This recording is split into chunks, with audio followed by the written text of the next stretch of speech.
మాజీ శాసనసభ్యులు లింగన్న గారికి, భువనగిరి మాజీ ఎమ్మెల్యే శేఖర్ అన్న గారికి, పెద్దలు భిక్షమన్న గారికి, వెంకటేశ్వర రెడ్డి అన్న గారికి, వేదికను అలంకరించిన పెద్దలకు, జిల్లా పరిషత్ చైర్మన్లకు, వివిధ హోదాల్లో పనిచేసిన అందరికీ మరియు ఈ కార్యక్రమానికి విచ్చేసిన బీఆర్ఎస్ పార్టీ కుటుంబ సభ్యులకు, పత్రికా మిత్రులకు అందరికీ నా హృదయపూర్వక నమస్కారాలు. సోదరులారా, కొంతమంది నాయకులు కట్టినింటికి పెట్టిన పొయ్యికొచ్చి కొడుకులు ఎంజాయ్ చేస్తూ ఉంటారు.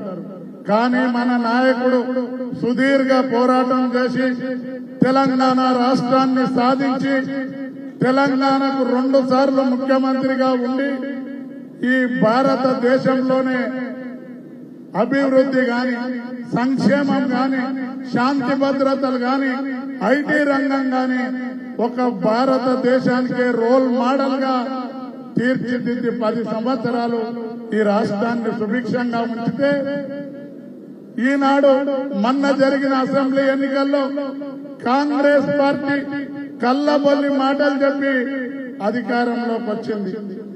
ఆ కల్లబొల్లి మాటలు చెప్తే ప్రజల నైజం ఎటువంటిదంటే, రోజు బగారన్నం తిన్న 8 రోజుల తర్వాత పచ్చి పులుసు మెతుకుల మీద ముంచుతుంది. అదే విధంగా 10 సంవత్సరాలు ఈ తీరుగ చేసిన ముఖ్యమంత్రి గారు ఇంకేం చేస్తారు అన్న ఆశకు కొంతమంది 1.8% తేడాతోటి కాంగ్రెస్ పార్టీని గెలిపించారు.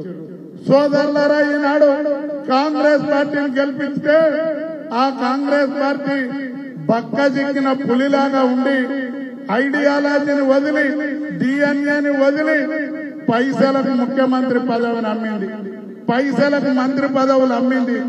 ఇవాళ కాంగ్రెస్ పార్టీలో ఒక 6 తప్పితే ఒక్కడు కూడా కాంగ్రెస్ పార్టీ కాదు. దామోదర్ రాజనరసింహ, బట్టన్న గారు, శ్రీధర్ బాబు గారు, పొన్నం ప్రభాకర్ గారు, మీ ఉమ్మడి నల్గొండ జిల్లా నుంటున్న 2 మంత్రులు ఉత్తమ్ కుమార్ రెడ్డి, వెంకరెడ్డి తప్పితే కడుమోళ్ళంతా పైసలకు కాంగ్రెస్ పార్టీలో మంత్రి పదవి కొనుక్కున్నోళ్ళు. ఆ పరిస్థితులలో ఉంది. ఇవాళ మన మాజీ ముఖ్యమంత్రి పెద్దలు కేసీఆర్ గారు అన్ని వర్గాలకు ఎన్నికల ముందు రైతు బంధు కోసం 7,000 కోట్ల రూపాయలు పెంచితే ఎన్నికల దృష్ట్యా ఎలక్షన్ కమిషన్ ఆంక్షలతోటి రైతు బంధు ఇవ్వకుండా ఆపితే, ఆ రైతు బంధును రాష్ట్ర ప్రభుత్వం రాగానే ఒక మంత్రి, కేబినెట్ ఉన్న మంత్రి పార్టీకి డబ్బులు ఇచ్చిందని ఆయన శ్రేయస్సు కోరి ఆయనకు 1,000 కోట్ల రూపాయల కాంట్రాక్ట్ లో చేసింది. ఆ 1,000 కోట్లు కొని ఆ 1,000 కోట్లు తీసుకుపోయి కాంగ్రెస్ పార్టీకి కప్పం కట్టాలి. వీళ్ళు సామంతరాజులు చరిత్రలో చదువుతా ఉన్నాం, కప్పం కట్టాల్సి ఉంటది. ఆ పక్క కప్పం కట్టి ఇవాళ పైసలు కొన్ని పెడితే మంత్రి పదవి వచ్చింది, ఇంకా ఎక్కువ పెడితే నీ సీఎం సీటే వస్తుందంటే గెలిచిన నెలలకే రేవంత్ రెడ్డికి అన్ని పోయినాయి. గెలిచిన సంతోషం పోయింది, సీటు పట్టుకొని కూర్చునే పరిస్థితి వచ్చింది. సోదరులారా, ఈ ముఖ్యమంత్రి కాంగ్రెస్ పార్టీ ప్రభుత్వం ఇంకెన్నో రోజులు మనం కూడగొట్టాల్సిన పని లేదు. ఇంకొక 3 నెలలు పోతే కాంగ్రెస్ వాళ్ళే లాగు పట్టి గుంజడానికి, కాలు పట్టి గుంజడానికి పొంగులేటి శ్రీనివాసరెడ్డి ఈ ఉమ్మడి నల్గొండ జిల్లాలో ఒకరు సిద్ధంగా ఉన్నారు. అదే విధంగా రేవంత్ రెడ్డికి తెలుసు, రేపు పార్లమెంట్ ఎన్నికల తర్వాత భారతదేశంలో కాంగ్రెస్ పార్టీ చాలా బలహీనపడ్డది. బలహీనపడి రేవంత్ రెడ్డి తెలివిగా ఆయన పాత గురువు చంద్రబాబు నాయుడు గారితో లింక్ పెట్టి బీజేపీతో దోస్తాన్ చేస్తా ఉన్నాం. ఇవాళ భారతీయ జనతా పార్టీ దోస్తాన్ చేసి కాంగ్రెస్ పార్టీ అధినాయకుడు చౌకీదార్ చోర్ మోదీ గారిని విమర్శిస్తుంటే మన ముఖ్యమంత్రి గారు మోడీ గారిని పొగుడుతా ఉంటాడు.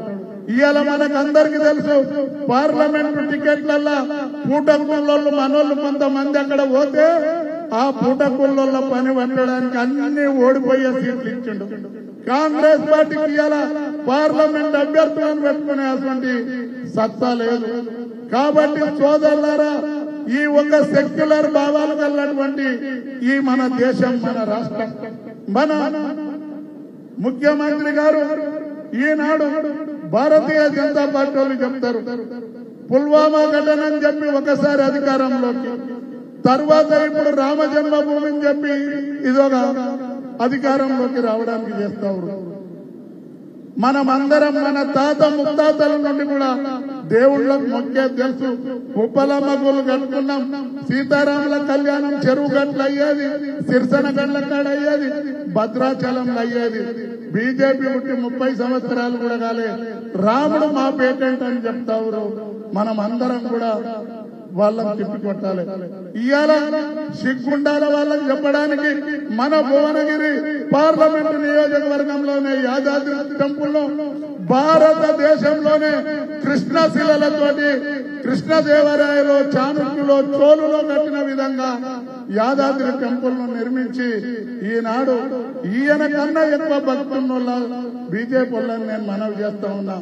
సోదరులారా, ఇవాళ ఈ భువనగిరి ప్రాంతంలో కాంగ్రెస్ పార్టీ అభ్యర్థిగా పెట్టినటువంటి వ్యక్తి ఎన్నడూ రాహుల్ గాంధీ గారు చెప్తా ఉంటారు పారాషూట్ క్యాండిడేట్లకు వేయొద్దని.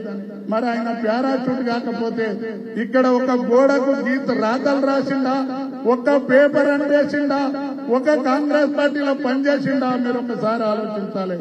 ఇవాళ కాంగ్రెస్ పార్టీలో పనిచేసిన వాళ్ళు మీ భువనగిరిలో గర్దాస్ బాలయ్య లాంటి వాళ్ళు, ఇంకెవరో ప్రమోద్ కుమార్ లాంటి వాళ్ళు, శ్రీరాములు లాంటి వాళ్ళు చాలా మంది. అలాంటి వాళ్లకు కౌన్సిలర్ అవకాశం కూడా రాలే. ఎక్కడికెళ్ళో మీదికెళ్ళి వచ్చి వాళ్ళకు ప్రైవేట్ కార్యక్రమాలు చేసిన వాళ్లకు ఎంపీ టికెట్ ఇచ్చిండు. ఇవాళ కాంగ్రెస్ పార్టీ సోదరులు ఒకసారి ఆలోచన చేయాలి. అసలైన కాంగ్రెస్ నాయకులను ఇవాళ గొంతు నొక్కి కేవలం రేవంత్ రెడ్డి సేనను తయారు చేసుకుంటున్నారు. ఎందుకంటే రేపు కేంద్రంలో బీజేపీ అధికారంలోకి వస్తుంది. నన్నేమన్నా ఇబ్బంది పెడితే వీళ్ళన్నంటి తీసుకొని పోయి కాంగ్రెస్ పుట్టి ముంచడానికి ఆయన ఒక పన్నాంగం ఉండు. కాంగ్రెస్ ఎటువంటి నాయకులు అంటే బీజేపీతో మిలాఖత్ కావడానికి రేవంత్ రెడ్డి ఉంటే ఈయన ముంచడానికి కాంగ్రెస్ పార్టీకి డబ్బులు ఇచ్చి ఒక నాయకుడు ఉండు. వెనకడికి ఒక బావ ఒక బొమ్మారిది ఉండేది, ఇద్దరు దొంగలే. అయితే ఆ బావ ఇంటికి బొమ్మారిది పోతాడు చుట్టమై. పోతే ఆ బొమ్మారిది ఏం చేస్తాడట, బావ ఎప్పుడు వంతాడో దోసుకపోదామని బొమ్మారిది చూస్తాడట. ఈ బొమ్మారిది నేను వండుకుంటే ఈడు దోసుకపోతాడని ఆడు చూస్తాడట. ఈ కొడుకులు ఈయన మీద ఆడు, ఆయన మీద ఈడు. ఏ టీఆర్ఎస్ లో ఏ బీజేపీలో ఎవ్వరు కోల్చాల్సిన పని లేదు. వాళ్ళ లాగు వాళ్ళే వీక్కుంటారు, వాళ్ళ అన్ని వాళ్ళే వీక్కుంటారు. ఇప్పుడు ఎట్లుందంటే కాంగ్రెస్ వాళ్ళ పరిస్థితి 10 సంవత్సరాల అధికారం పోయింది, ఏం లేవు. వీళ్ళకి ఆకలి కొన్నాకో పాడిగేదని ఇస్తే మనం పొద్దున గేదె పాలు వింటాం. కానీ కాంగ్రెస్ వాళ్ళ పరిస్థితి ఎట్లా అంటే, నేను కాంగ్రెస్ లో 34 ఏళ్ళు చూసినా, ఒకడు పొద్దున వింటే వాడు పొద్దుమూకి వింటాడు, ఒకడు ఛాయ్ కూర గిలాస పట్టుకుపోయి వింటాడు, ఒకడు అన్నంలో వింటుకుంటాడు, ఇంకో దరిద్రుడు నోట్లను వింటుకుంటారనే విషయాన్ని నేను మీతో మనవి చేస్తా ఉన్నా. కాబట్టి అసంటి దుర్మార్గులకు ఓటు వేయొద్దని మనవి చేస్తా ఉన్నా. ఇవాళ సోదరులారా, అమలుగాని హామీలు ఇచ్చారు, అధికారంలోకి వచ్చారు. ప్రజలంతా కూడా ఈ మోసపోయినమనే నిర్ణయానికి వచ్చారు. రాజు పాదపుణ్యము అంటారు పెద్దలు. కేసీఆర్ గారు పుణ్యం పాదపుణ్యము, ఆయన పరిపాలనలో భగవంతుని కాడికెళ్ళి అన్ని కూడా సహకరించినాయి, రాష్ట్రం సుభిక్షంగా ఉన్నది. మరి పుణ్యాత్ముడు కాలు పెట్టినాక కరువు తండవిస్తా ఉంది, కరెంటు లేదు, నీళ్లు లేవు, రైతు బంధు లేదు, 2 లక్షల రుణమాఫీ లేదు, అన్ని కార్యక్రమాలు కూడా పోయినాయి. ఇంకొకటి కూడా, గత ఎన్నికల్లో ఈ రాష్ట్రంలో ఈ మతతత్వవాదులు ఇవాళ భారతీయ జనతా పార్టీ వాళ్ళు రాముడు మా పేటెంట్ అని చెప్పి అడుగుతా ఉన్నారు. ఇవాళ మన ప్రాంతంలో సెక్యులర్ దేశం, సెక్యులర్ పరిపాలన. ఇవాళ కొంతమంది మజిలీ ఈ వివిధ మతాలలో కూడా కాంగ్రెస్ పార్టీకి ఓటేశారు. సోదరులారా, రేపు ఈ పార్లమెంట్ ఎన్నికల్లో కూడా వాళ్ళకేస్తే రేపు భారతీయ జనతా పార్టీ గెలిస్తే మన ముఖ్యమంత్రి కూడా అందులోకి పోయే పరిస్థితులు ఉంటాయి. కానీ ఏనాడు సందో హిందువులు గాని ముస్లింలు గాని క్రైస్తవులు గాని సోదర భావంతో ఉన్నాం. ఇవాళ ఉమ్మడి నల్గొండ జిల్లా నేరేడు చెర్లున్న జాన్పాడు సైదులు ముస్లిం దేవుడైతే జాన్పాడు ఏరియాలో నేరేడు చెర్లలో పోతే 1000 మంది పేర్లు సైదయ్య సైదిరెడ్డి అని పెట్టుకుంటాం. మా రంగారెడ్డి జిల్లాలో జహాంగీర్ పేరు దర్గా ఉంటే జహాంగీర్ అని కూడా హిందువుల పేర్లు పెట్టుకుంటాం. ఆ విధంగా ఉన్నటువంటి సోదర భావంతో ఉన్నాం మనం. ఇలాంటి వాళ్ళను మళ్ళీ గెలిపిస్తే ఈనాడు మనకు ఆ ఇబ్బంది జరగబోతా ఉంటుంది. ఇంకోటి, కాంగ్రెస్ ఎంపీ గెలిస్తే కాంగ్రెస్ కు వాళ్ళ పార్టీ ప్రయోజనాలు ఉంటాయి. భారతీయ జనతా పార్టీ గెలిస్తే భారతీయ జనతా పార్టీ వాళ్ళ ప్రయోజనాలు ఉంటాయి. బీఆర్ఎస్ పార్టీ ఎంపీలను ఒక 10 మందిని గెలిపిస్తే వాళ్ళకి ఏ ఉన్నాయి, 10 మందికి కూడా తెలంగాణ ప్రయోజనాలే ముఖ్యం, కేసీఆర్ గారి నాయకత్వమే ముఖ్యం. కాబట్టి మీరందరూ కూడా ఆశీర్వదించి నన్ను గెలిపియాల్సిందిగా కోరుతా ఉన్నాం. ఎవరన్నా అనుకోవచ్చు క్యామ మల్లేసేదో, నేను 37 సంవత్సరాల సంధి రాజకీయాలలో ఉన్నా. ఇవాళ నా ముంగటన్నోళ్ళు ఆ కాంగ్రెస్ పార్టీలో ఒక్క ఆర్ దామోదర్ రెడ్డి తప్పితే అందరు నాకన్నా జూనియర్లు కాంగ్రెస్ పార్టీలో. కాబట్టి ఆ చామల కిరణ్ కుమార్ రెడ్డి పార్టీ నుండి సస్పెండ్ అయి టీడీపీలకు పోయి జగన్ పార్టీలకు పోయి ఆయన ఇవాళ ముఖ్యమంత్రి గారికి సపర్యాలు చేస్తా ఉంటే తెచ్చి ఆయన టికెట్ ఇచ్చిండు. కాంగ్రెస్ పార్టీ నాయకులు కూడా మీరు ఆలోచించాలి. ఇవాళ బూర నరసింహ గౌడ్ గారు ఇబ్రాహిం ఈ భువనగిరి ప్రాంతంలో ఎంపీగా ఉన్నాడు. బూర నరసింహ గారు ఎంపీగా ఉన్నా ఏం అభివృద్ధి చేసిండో మీకు తెలుసు. బూర నరసింహ గారు రేపు భారతీయ జనతా పార్టీకి గ్రామీణ ప్రాంతాలలో ఎక్కడ లేదు. ఇవాళ ఎజెండా కూర్చున్న పరిస్థితి కూడా లేదు. వాళ్ళకు ఒకటే ఎజెండా, జై శ్రీరామ్. మనం శ్రీరాముని మన ముత్తాతల కాడికెళ్ళి మొక్కుకున్నాం, మనకేం కొత్త కాగా.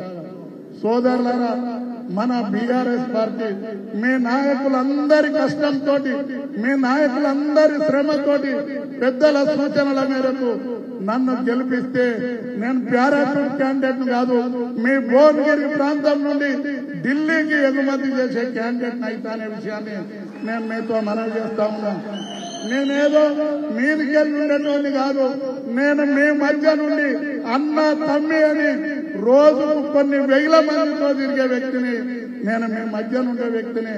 మీరు నన్ను గెలిపిస్తే మీలో ఒకరిగా ఉండి పెద్దలందరి ఆలోచనతోటి రేపు బీఆర్ఎస్ పార్టీ అభ్యర్థులు స్థానిక సంస్థలలో గాని ఏ ఎన్నికలలో గాని మీకొక సేవకుడిగా, మీ మిత్రుడిగా, మీ అన్నగా, మీ తమ్ముడిగా ఉంటానని మనవి చేస్తా ఉన్నాం. ఇవాళ సోదరులారా, కేసీఆర్ గారు సామాజిక న్యాయం పాటించి 6 సీట్లు బీసీలకు ఇవ్వడం జరిగింది, 3 సీట్లు ఎస్సీలకు ఇవ్వడం జరిగింది. నిన్న మందకృష్ణ మాదిగ గారు ప్రెస్ మీట్ పెట్టి వాయించారు. కాబట్టి మీరందరూ కూడా కులాలకు మతాలకు అన్నిటికీ దూరంగా ఉండి నన్ను మీ అందరూ కూడా